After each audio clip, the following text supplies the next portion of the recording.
अब उद्धव ठाकरे के हाथ से शिवसेना निकल गई है। चुनाव आयोग ने शिवसेना का नाम और सिंबल दोनों एकनाथ शिंदे गुट को देने का फैसला किया है।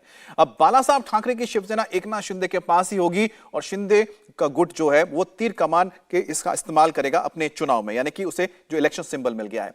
यानी अब उद्धव ठाकरे के हाथ कुछ भी नहीं बचा है, पार्टी भी चली गई है, चुनाव का निशान भी चला गया है। चुनाव आयोग ने मान लिया है कि एकनाथ शिंदे का गुट ही असली शिवसेना है। अब चिंचवाड़ और कासबोट के उपचुनाव में शिंदे गुट शिवसेना के नाम पर तीर कमान चिन्ह के साथ चुनाव लड़ेगा, जबकि उद्धव ठाकरे गुट को शिवसेना उद्धव बाला साहब ठाकरे का नाम और साथ ही जो मशाल का निशान मिला है उसके तहत ही चुनाव लड़ना पड़ेगा। तो कुल मिलाकर अब उद्धव ठाकरे उनके गुट के लिए एक बहुत बड़ी चुनौती रहने वाली है। चुनाव आयोग ने करीब 6 महीने की सुनवाई के बाद अपना फैसला सुनाया है।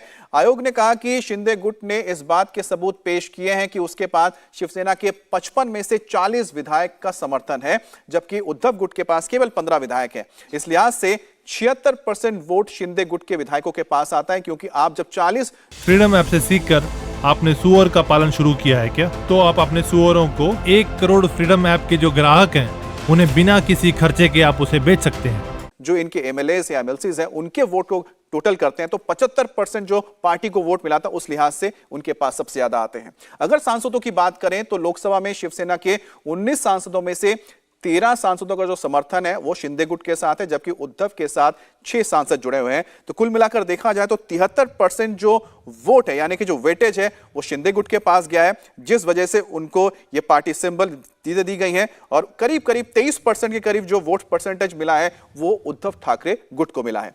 शिंदे और ठाकरे गुट में छिड़े घमासान के बीच गृह मंत्री अमित शाह महाराष्ट्र दौरे पर हैं। आज पुणे में अमित शाह सीएम एकनाथ शिंदे की मुलाकात होने जा रही है। चुनाव आयोग के फैसले के बाद पहली यह मुलाकात होने जा रही है, तो देखना होगा कि दोनों की जब मुलाकात होती है तो उसको किस तरह से सियासी हलकों में लिया जाता है। आपको बता दें कि अमित शाह नागपुर पहुंचे, कल रात उनका स्वागत किया गया था। वहां पर डिप्टी सीएम देवेंद्र फडणवीस ने उनका स्वागत किया था। और हमारे साथ कुमार राजेश जुड़ गए हैं मुंबई से। राजेश, देखिए, बहुत ही कह सकते हैं कि सियासी अगर बात की जाए तो इस वक्त पूरे महाराष्ट्र में हलचल बहुत तेज है। एक तो है कि उद्धव ठाकरे के हाथ से सिंबल चला गया, चुनाव चिन्ह चला गया, दूसरी ओर दौरा भी हो रहा है अमित शाह का। आज मुलाकात होने जा रही है एकनाथ शिंदे और अमित शाह की। तो कुल मिलाकर आखिरकार शिवसेना के उद्धव गुट में क्या चल रहा है और दूसरी तरफ क्या चल रहा है?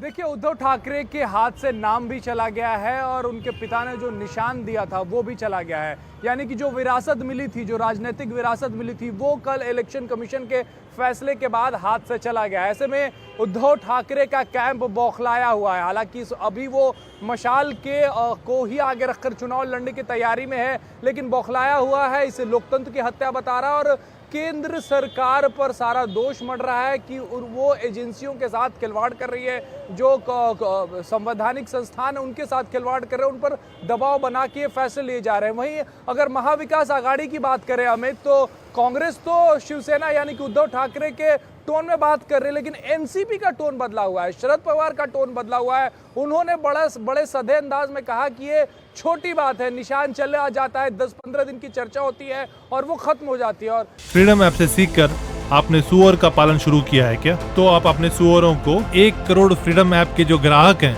उन्हें बिना किसी खर्चे के आप उसे बेच सकते हैं। इससे जोड़कर अगर हम आज का अमित शाह का दौरा देखें जो कि पुणे में है, एक अखबार के एक कार्यक्रम में पहुंच रहे हैं, वहाँ एकनाथ शिंदे तो पहुंच ही रहे हैं, वहां पर शरद पवार भी अमित शाह के साथ मंच शेयर करने वाले हैं। यानी कि महाराष्ट्र में राजनीतिक हलचल जो है वो बहुत तेज है। उद्धव ठाकरे का कैंप लगातार सुप्रीम कोर्ट जाने की बात कर रहा है। पहले उनके हाथ से सत्ता गई, अब नाम और निशान गया। अब एनसीपी का रुख जो है इस पूरे प्रकरण में, अगर हम बात करें इस पूरे, लेकिन साथ ही साथ तो जैसा आप बता रहे हैं कि कोशिश शायद होगी एक बार फिर से सुप्रीम कोर्ट जाने की, लेकिन दूसरी तरफ इलेक्शन कमीशन ने भी साफ कहा है कि उनको फैसला देने को लेकर कोई उनके ऊपर रोक नहीं लगा था, क्योंकि ये अधिकार इलेक्शन कमीशन के पास है कि इन तरह के जो भी मामले आते हैं कि आखिरकार पार्टी किसकी, अगर इसको लेकर विवाद होता है तो हमेशा इलेक्शन कमीशन ही तय करता है। राजेश, आप नजर बनाए रखें इस पूरे सियासी हलचल पर, हम आपके पास आगे अपडेट के लिए आएंगे। इंडिया टीवी हर वक्त हर जगह डाउनलोड करने के लिए सर्च करें India TV news Google play store या ऐप स्टोर पर।